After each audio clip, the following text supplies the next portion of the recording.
Do you remember when you used to see a child have a meltdown in public and think, my child will never act like that? I know I did. I was convinced that I would be the parent with the calm, collected child who breezed through life without a hitch and just simply obeyed quietly. But then I became a parent myself. Now I find myself navigating the emotional ups and downs of raising a highly sensitive child. And let me tell you, it's a journey filled with some unexpected twists and turns. If you've ever felt overwhelmed, confused, maybe even fearful about your child's intense emotions, you're in the right place. Today, we'll explore the unique world of highly sensitive children. Yes, those little ones who feel things deeply and respond to the world in ways that can leave us kind of scratching our heads, just wondering. Together, we'll uncover practical strategies to support them while embracing their unique wiring. Are you ready?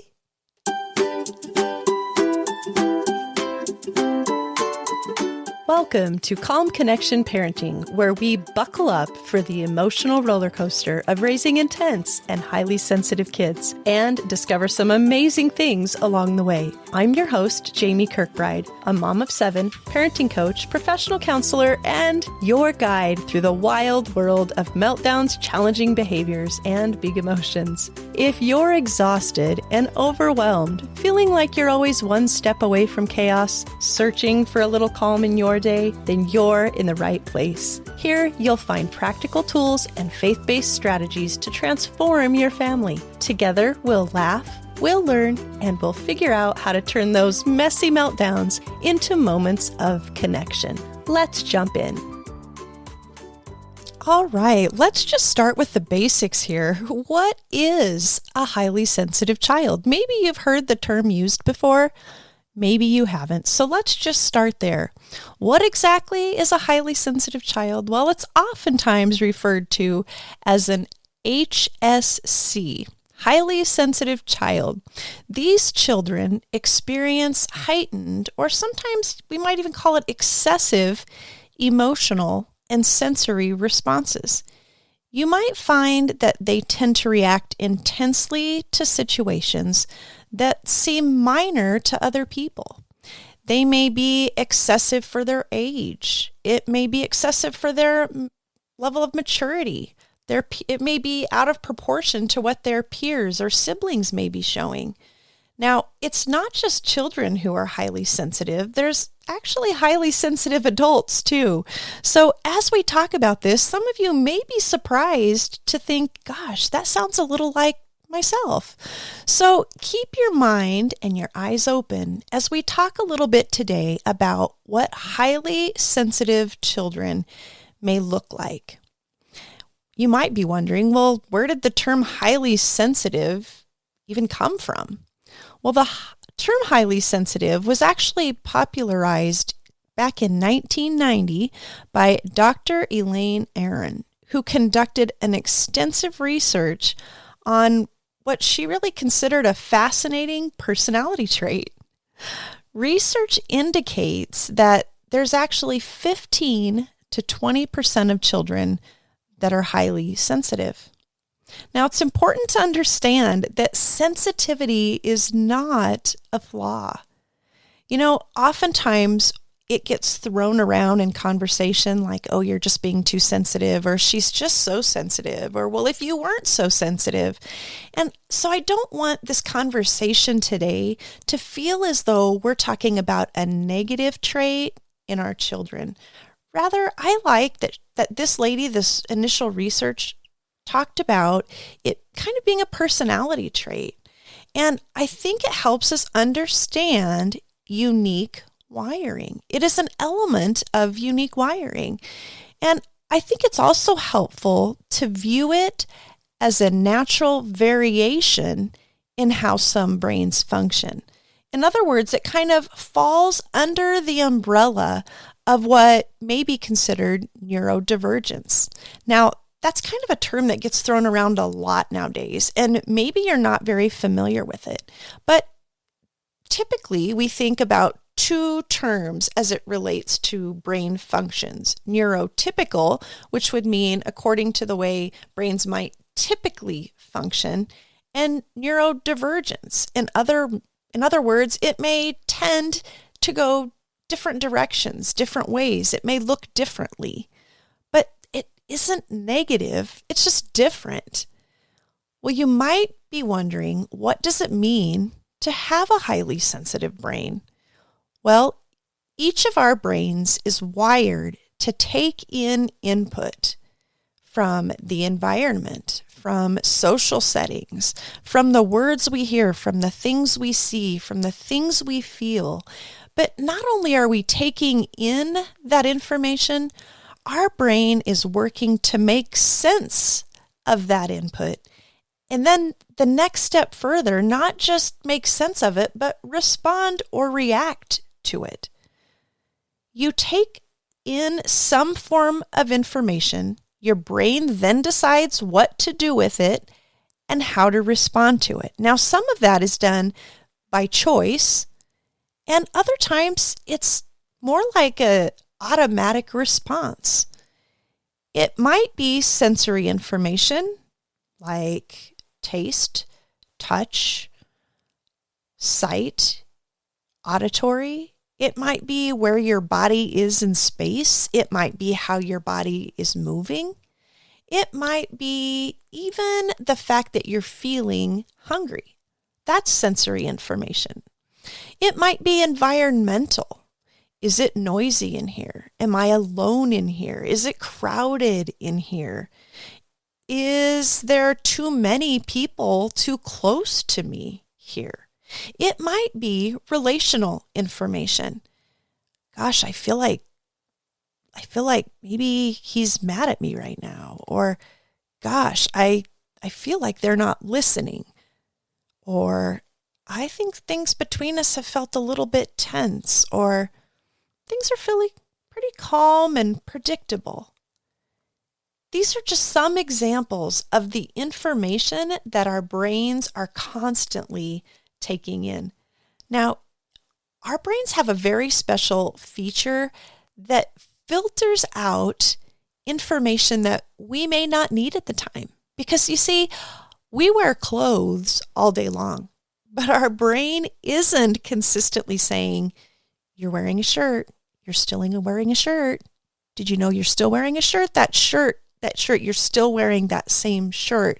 At the same time, informing us of the breeze that's hitting us and our friend that's talking to us. You see, if our brain was bombarded with these consistent messages, we would kind of just shut down or explode. But typically our brains have this filter that filters out the messages we don't need and helps us take in the ones we do and then respond to them.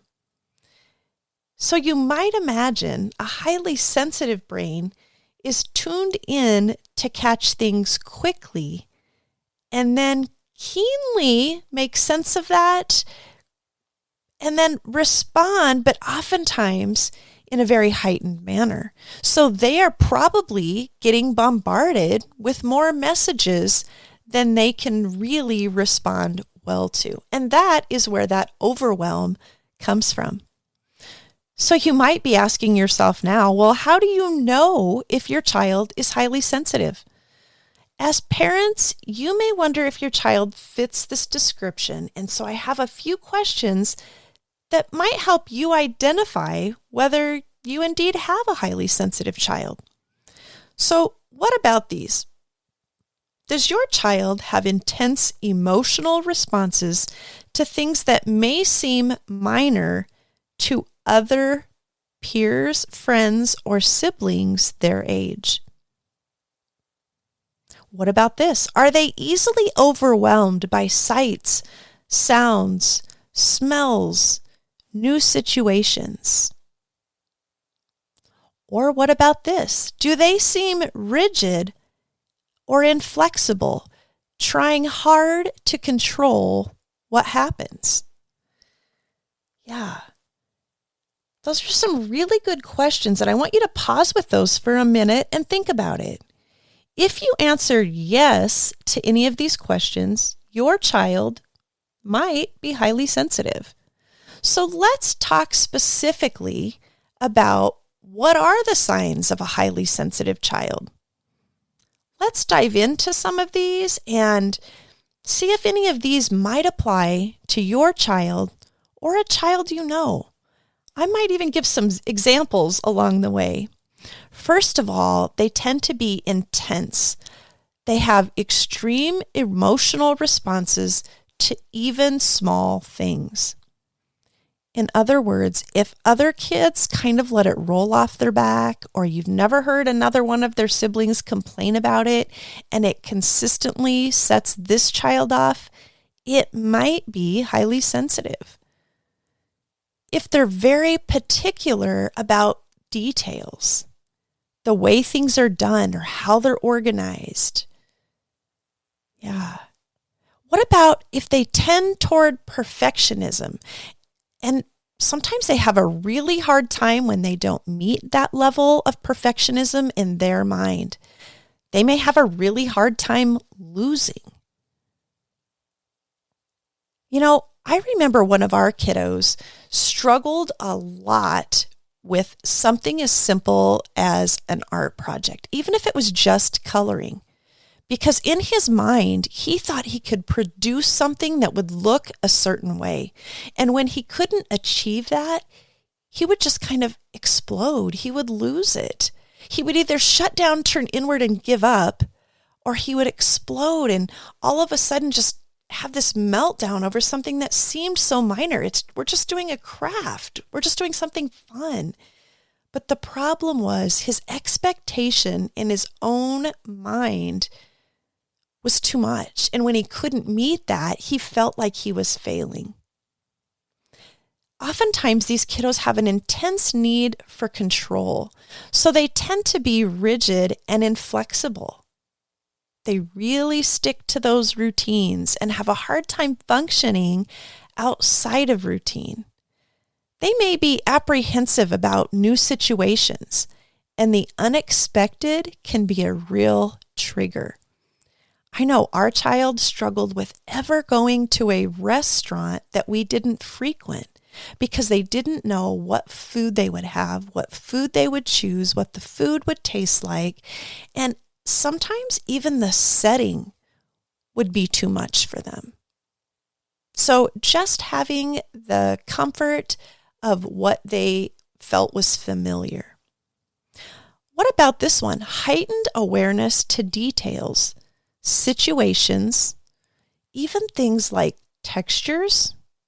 Yes, even those little tags in the back of their shirt or that elastic in the waistband of their pants.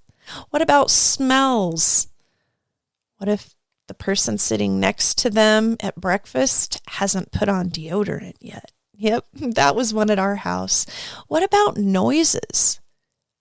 Or even just things in the environment, like the lights in Target. Yes, these are real things. You're not going crazy. What about this one? Easily overwhelmed by sensory input. We had a child that if another sibling came up, one of the older siblings, and picked him up so his feet just inches off the floor, would panic as though he were many feet in the air. That's related to sensory. What about low frustration tolerance and prone to meltdowns? It may be a younger sibling. It may be how loud the TV is. It may be that they consistently can't hear the TV. We have to remember that a lot of times with sensory, it may be hypersensitive, or they may not have the awareness. They may be sensory seeking, or they may be sensory avoiding. This child usually has a huge need for downtime to recharge. If they're out and about one day, by that evening, they are probably exhausted. If you try to have 2 days where you're out and about doing things, it could possibly be too much for this kiddo. They may need a day at home just to kind of recharge and get ready for the next day out and about.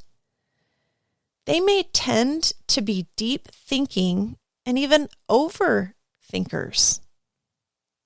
This child is usually very sensitive to correction or feedback or criticism.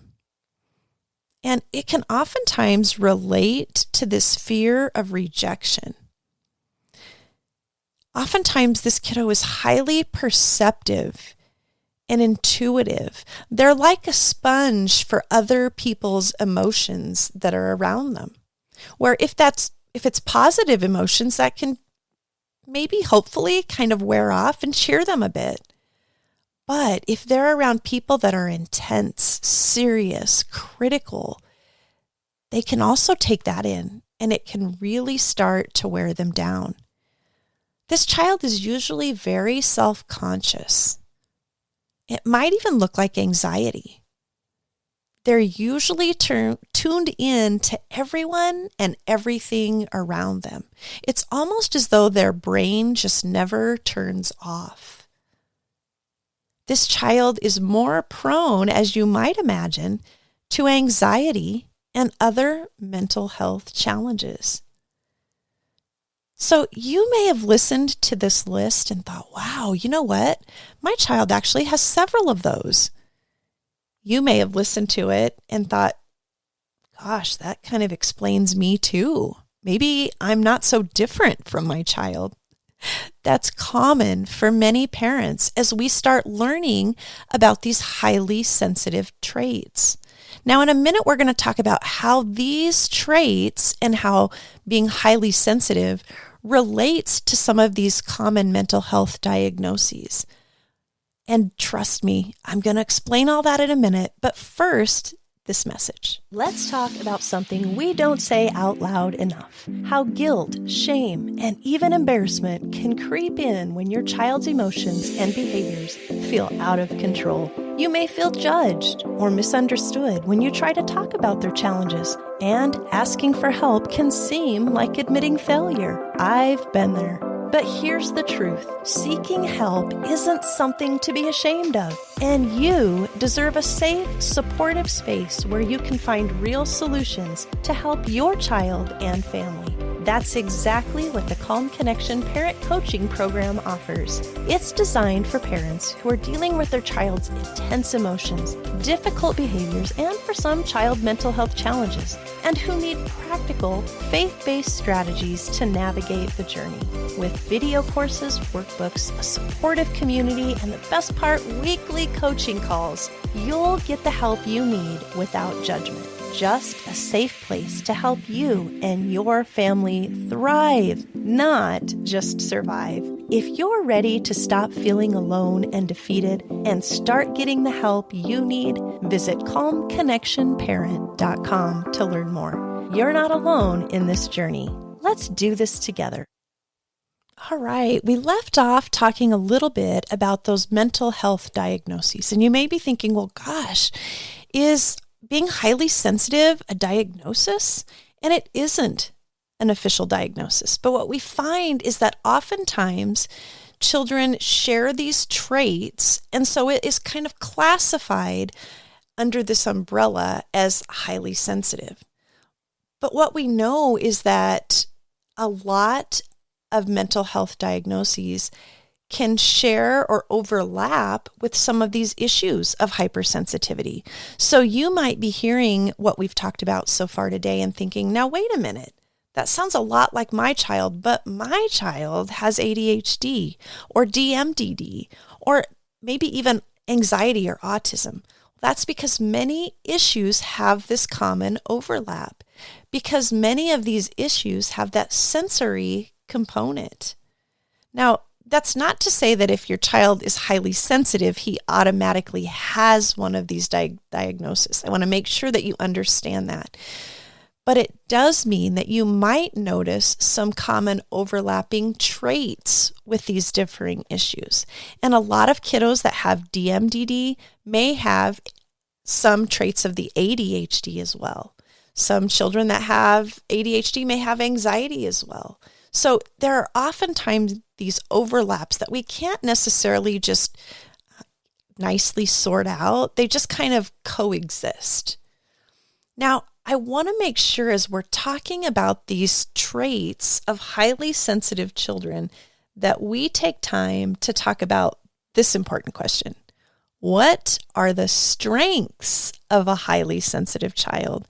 Because it's really important in the midst of learning about our child's wiring that we keep it strength-based. Obviously, there are going to be both strengths and struggles, but I really want us to operate out of a strength-based reference. That way, we're working toward, if there's a struggle, how can we manage it? How can we bring it to a point that it can be a strength instead? How can we grow through the struggle? How can we mature through the struggle? What skills do we need to get through the struggle? So let's talk specifically about the strengths of highly sensitive children. While it may seem that being a highly sensitive person comes with many challenges, I want you to rest assured that there are remarkable strengths for these children as well. Highly sensitive children possess the capacity for order, organization, routine, having control and liking control, deep empathy, creativity, and attention to detail like none other. And so many of these traits can really be traits of good leaders. And so I think it's important that we remember a highly sensitive child can accomplish great things and be a wonderful leader when we work with them to gain the skills they need to use these traits for good. And their strong desire to help others or to have control of things can lead them to become high achievers so that they're really going after those passions and pursuits. And as I've mentioned, they're out-of-the-box thinkers with out-of-the-box problem solving. And that's huge. In the world today, we need good problem solvers. Families need good problem solvers. Businesses need good problem solvers. And I can tell you this, problem solvers are great relationally. So we might just need to help our child, our highly sensitive child, channel all of these traits toward good. And like I said, helping them learn to manage them. Understanding that sensitivity exists on a spectrum is crucial. Now, I think sometimes people hear the word spectrum and it feels a little bit scary because I think for so long, people referred to being on the spectrum as exclusively autism. And I want to make sure that you understand so many things related to mental health exist on a spectrum. In other words, there are many varying degrees. Some people may have a debilitating form of, say, autism. And so that may be on a very high level of autism.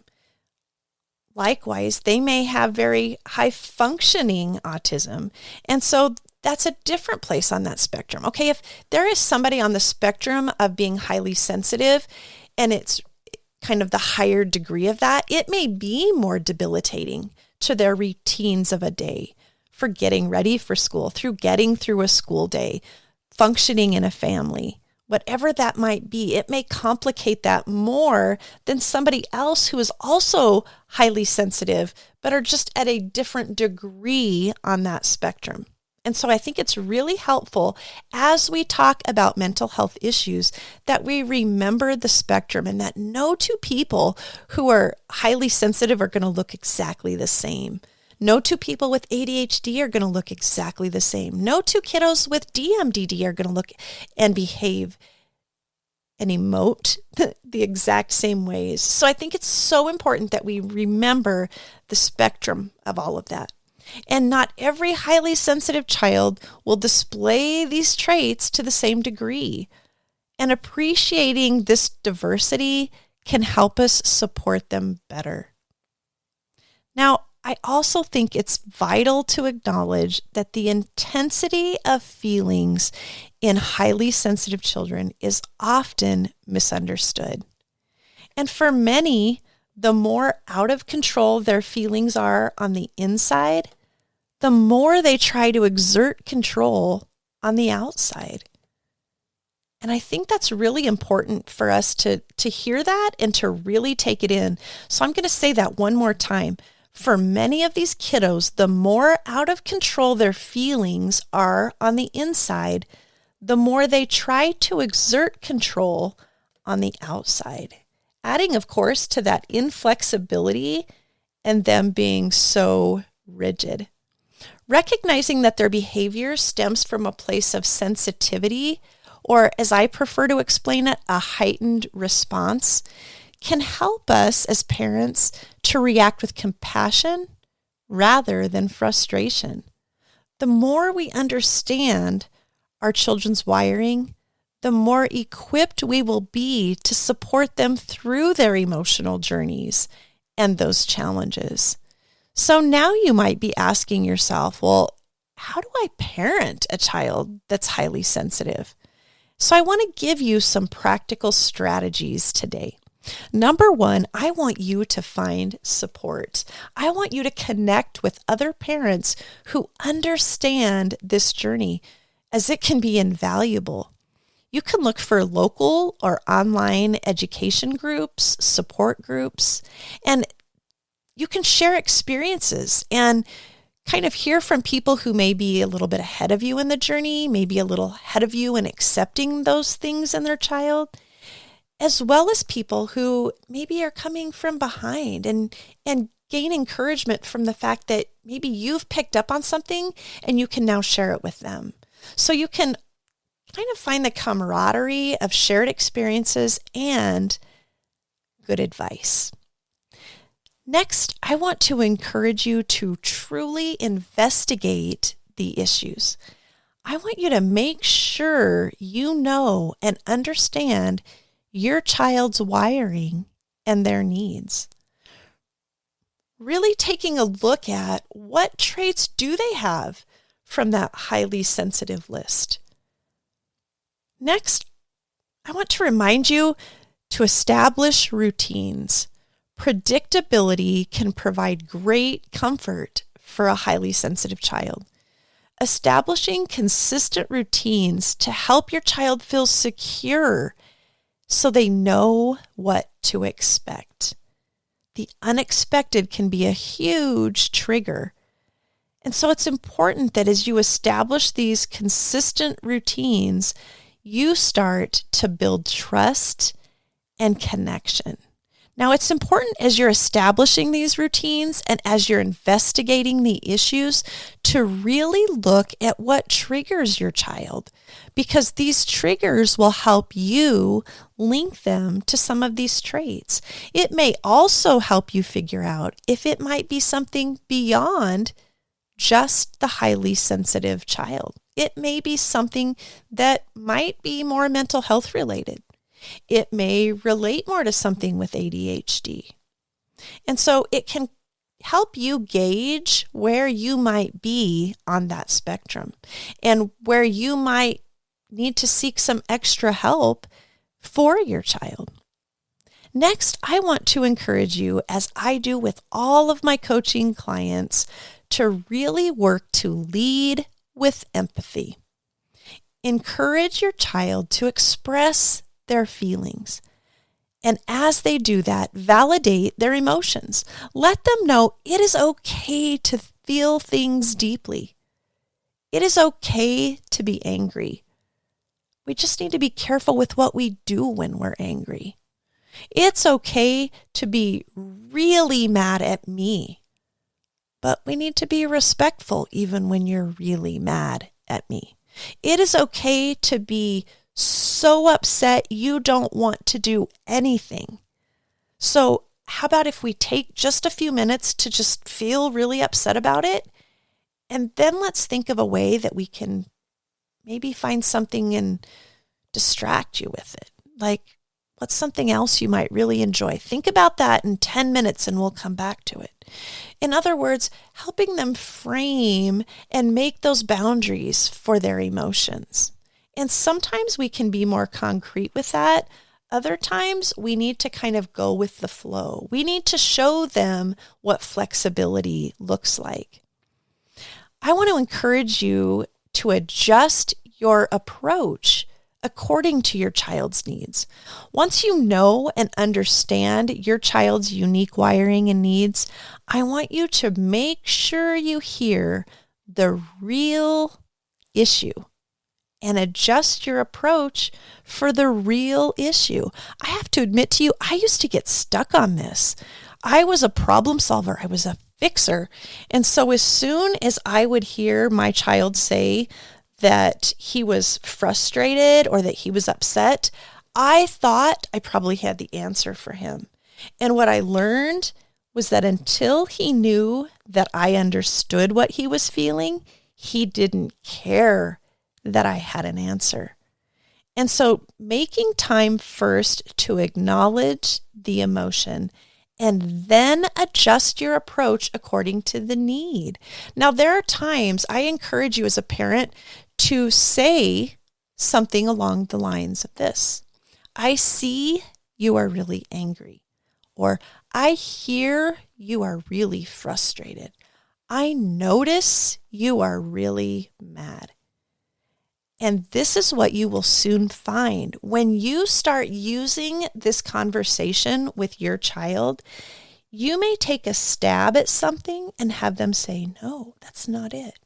And when they start doing that, you are establishing a vocabulary for their emotional words. And that is key to helping your child shut down some of the excessive emotions or even meltdowns and to start using communication instead. So for an example, I remember our kiddo came into the kitchen one day and was upset about something that hadn't gone right. And I said, I see you're sad because, and then, for the sake of the story, you really wanted to play on the trampoline and your older siblings said that you needed to wait. And he looks at me and he says, I am not sad, I'm mad. And I said, oh, okay, I understand.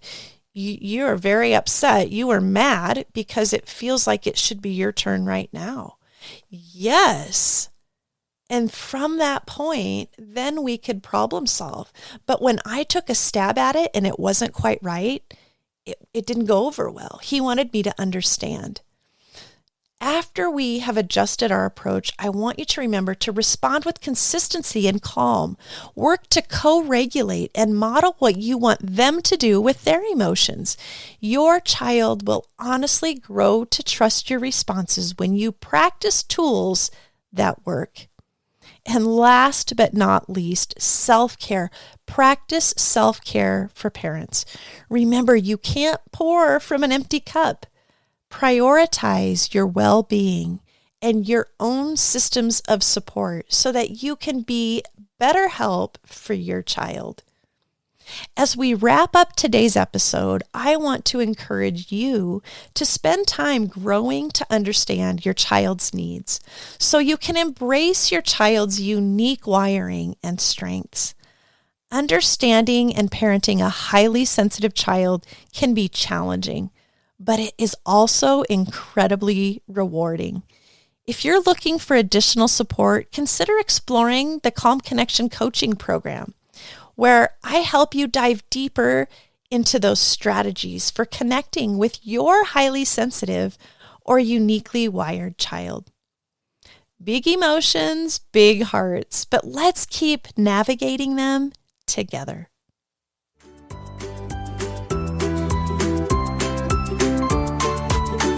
That's it for today, but the journey to calm parenting doesn't stop here. If you are nodding in agreement, laughing, or maybe even crying, don't worry, we've all been there. Make sure to share this podcast with a friend who might need it too. Don't forget to connect with us at parentingwithpersonality.com or join our Parenting with Personality Facebook group. I'd love to support you there. And until next time, you've got this. Just keep calm and parent on.